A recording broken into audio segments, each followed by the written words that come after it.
कुछ ज्येष्ठ भ्राता श्री पधार गए हैं। राधे राधे राधे राधे।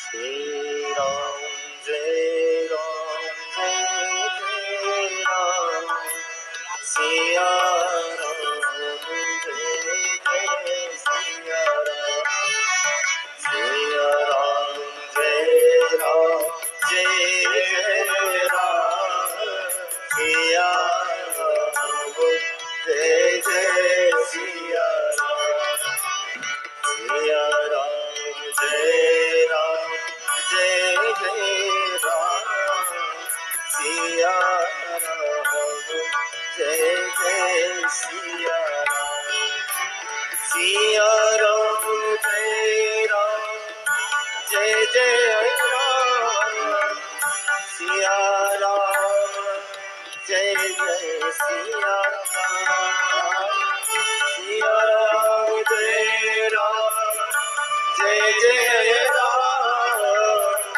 सिया राम जय जय सिया राम। पूज्य श्री श्रद्धेय धर्म रतन शांति दूत पूज्य हमारे ज्येष्ठ भ्राता श्री ठाकुर जी पधार गए हैं इस कथा में, और आज मानो श्री धाम वृंदावन ही चल करके आ गया। हमें पूज्य मलुक पीठ वाले महाराज जी ने एक कथा बताई थी, एक बात बताई थी, वो बहुत ही आपको देख करके याद आ जाती है।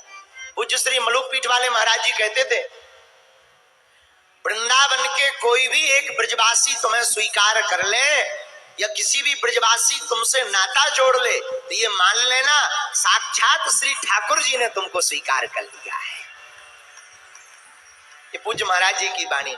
तो हम तो हमारे जीवन में वैसे तो हम 6 भाई हैं, उन भाइयों में बड़े भाई हमारे ये हैं,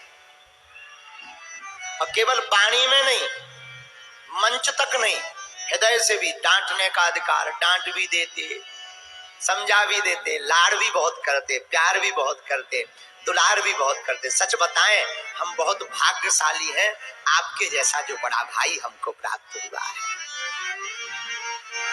श्री प्रियाकांत जो सरकार की और श्री बागेश्वर बालाजी, हम व्यासपीठ पर बैठकर यही प्रार्थना करते, काऊ की नजर ना लगे, और जो नजर लगावे वाला है उनकी ठटरी बढ़े। तो आज कथा में अब आगे की कथा बढ़ाने के पहले हम कुछ भैया से प्रार्थना करेंगे कि अपने आशीर्वचन और राधे राधे, हाँ, इसके बाद फिर आगे की कथा हम लोग करते हैं। बोलो वृंदावन बिहारी। धीरे सुनने के आदि नहीं है, न धीरे बोलते न धीरे सुनते, चकाचक बोलते और चकाचक सुनते।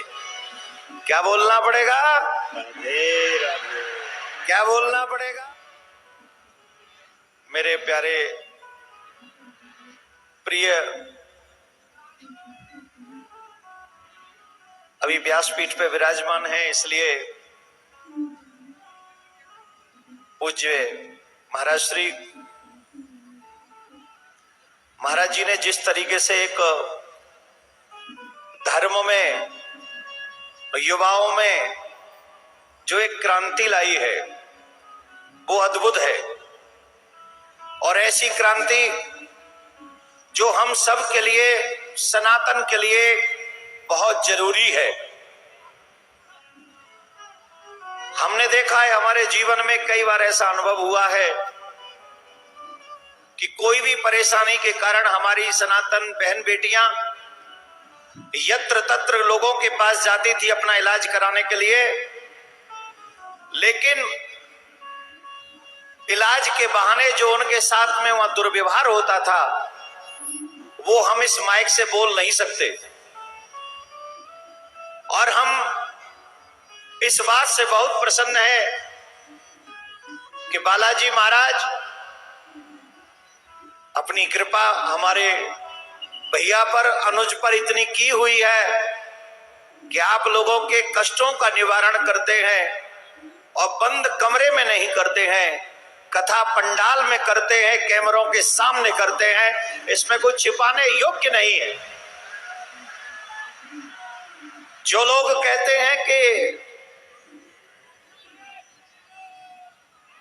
ये अंधविश्वास फैला रहे हैं, कमरे में बैठे हुए लोग क्या जाने कि विश्वास किसको कहते हैं और अंधविश्वास किसको कहते हैं। जिन्होंने कभी अपने माँ बाप पे, अपने धर्म पे, अपने भगवान पे विश्वास न किया हो, उन्हें क्या पता बालाजी का विश्वास क्या होता है। जो एक जगह पर बैठकर कहते कि I don't believe in God, मैं भगवान को नहीं मानता, तो जब तुम भगवान को ही नहीं मानते तो फिर चमत्कार को कैसे मानोगे, हनुमान जी की कृपा को कैसे मानोगे, क्योंकि तुम्हारी नजर में तो हनुमान जी है ही नहीं। और जिनकी नजर में नहीं है वो नहीं जान पाएंगे कि बालाजी क्या है, कृपा किसको कहते हैं। जय जय जय हनुमान गोसाई, कृपा करो गुरुदेव की नाहि। कौन ऐसा है जो हनुमान जी की कृपा को ठुकरा सकता है? कोई भी नहीं। जीता जागता सबूत हमारे मध्य में व्यासपीठ पर विराजमान हमारे पूज्य भाई श्री है, जो हमारे अनुज हैं, जो बागेश्वर धाम बालाजी महाराज की कृपा के पूर्ण कृपा पात्र हैं, जो आज हमारे मध्य में परख सकती नहीं रत्न को हर इंसान की आंखें, दिखाई हनुमत क्या देगा जब न हो जब तक ज्ञान की आंखें। कल जो हमने एक संकल्प लिया है, वो संकल्प है कि जैसे भगवान श्री राम का मंदिर निर्माण हो रहा है, कोर्ट के माध्यम से जैसे भगवान श्री राम आजाद हो गए हैं, हम और आप सनातनियों को मिलकर एक ऐसा कार्य करना चाहिए जिससे अब हमारे भगवान श्री कृष्ण भी आजाद हो जाएं। मैं एक बात पूछना चाहूंगा, अगर हमारे घर का कोई सदस्य कारागार में कैद हो, क्या हमें रोटी अच्छी लगती है? क्या हमें कोई कपड़े नए पहनने का मन करता है? जवाब देते जाइएगा। सिर्फ कथा सुनने को हिंदू नहीं कहते। फेसबुक पे, व्हाट्सएप पे, सोशल साइट पे हिंदू बनना बंद करो। अगर हिंदू बनना है तो दिल से हिंदू बनो, और जब दिल से हिंदू बनोगे तो कृष्ण जन्मभूमि बनने से कोई नहीं रोक सकेगा। हमारी प्रॉब्लम ही है, टीवी पे हम हिंदू बनेंगे, फेसबुक पे हम हिंदू बनेंगे, सोशल साइट्स पे हम हिंदू बनेंगे, और घर में सुबह 12 बजे तक बिस्तर नहीं छोड़ेंगे, माथे पे तिलक नहीं लगाएंगे, गले में कंठी नहीं पहनेंगे, अपने माता पिता के पैर नहीं छुएंगे। इसलिए दिखावे के लिए नहीं, सच्चाई के लिए हिंदू बनना पड़ेगा, सनातनी बनना पड़ेगा, और अपनी आवाज जैसे और लोग उठाते संविधान के अनुसार, वैसे हमें भी अपनी आवाज उठानी पड़ेगी। जितने भी लोग यहाँ बैठे, एक बात समझ लीजिए, बिना रोए तो माँ भी दूध नहीं पिलाती। याद रखना, अगर तुम मांगोगे नहीं तो तुम्हें कृष्ण नहीं मिलेंगे, कृष्ण भूमि नहीं मिलेगी, काशी नहीं मिलेगी। अगर मांगोगे तो जैसे राम मिल गए हैं वैसे कृष्ण भी मिल जाएंगे, इसमें कोई दो राय नहीं। इन 26 साल के कथाक्रम में भगवान ने मुझे बहुत दिया है।